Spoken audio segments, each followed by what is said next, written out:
Alright, hi, my name is Christina Madison, and for my speech, I chose to talk about if sex offenders should be able to adopt children. Now, adoption is already a sensitive topic. It's sensitive for the parents who get to finally have a child, and it's sensitive for the children who finally get to have a parent or both parents, get adopted into a family again. Now, for adoption agencies not to screen, a background check on some of the parents or all of the parents is ridiculous. It's like sending a child who had hopes and dreams of, going into this perfect family, and then a sex offender adopts them and their life can be turned into smithereens. It could be torn apart. You know, I had read an article from the London School of Law, which was posted on November in 2010. It said that some believe that sex offenders change after they have their sentence in jail. They change, they won't do it again, they serve their time, and that what someone has once done doesn't mean they'll do it again.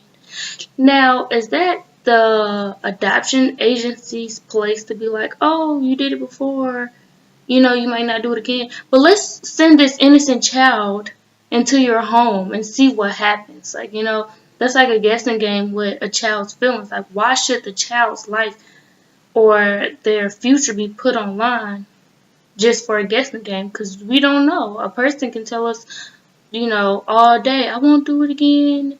It was just one time. This is like my child. Like, no, I don't think that the child should have to even go through that or even experience that or even have to live with somebody who's on the sex offenders list. A lot of people find out who's on the sex offender list. They protest in front of their house.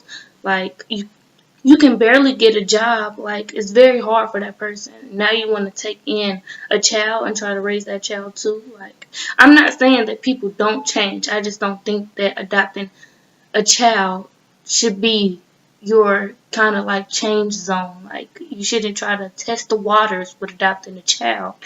In that sense, you shouldn't play with their emotions. I think that children already have it tough because some feel neglected when they're, in foster homes, and then they get like this sense of somebody does want me now. Not saying that their parents didn't want them, because some people return to adoption to avoid abortions. So adoption is a good thing, just not in the sense that sex offenders are being allowed to adopt children. I also read an article by Fox News. This was back in May in 2005. It said that a sex offender had adopted over 50 children, and that the sex offender even said that he put on his adoption application that he was a sex offender.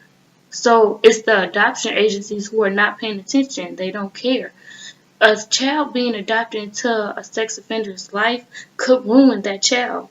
The pedophile, the sex offender, could do anything to that child. It could ruin that child. It could tear them apart. Like, their future kind of relies on what they go through in their childhood. Like, oh, I'm getting adopted by this loving person, who's going to love me now. And then they go and betray you. And a child being betrayed it really hurts. And I wouldn't want anybody's child to go through that because it's really painful and that's something that's really hard to get over. So I think that adoption agencies should take the extra effort to, run a background check on people who want to adopt children just for that matter. Because being a sex offender, you did something. You either molested, touched, showed a body part. Like, you did something to get on that list. Like, it's hardly ever an accident that got somebody on that list. Like, so I just think that it should be taken a little more serious than what it may have been. I think that they should definitely run a background check because it's important for the parents, to finally get a child, and it's support for the children to finally have somebody that loves them, And it even makes the people who go to the adoption agency and give them their child, for the adoption agency not to take the step to run the background check. Now your child is adopted by a sex offender, and God knows what is happening to your child. It's going to make a person really angry. Some people are already sad that they had to do adoption. It's not necessarily all the time that they don't want their child. They just not may be able to take care of their child. We have financial problems. You can't do it right now. So you turn to adoption instead of abortion. And now you find out your child is adopted by a sex offender. Like, that could break a parent's heart too. It's already broke because you had to, give your child up, and you think you're doing it for the better, to find out that it really wasn't better. So that concludes my speech on if sex offenders should be screened by adoption agencies, and I hope you enjoyed it.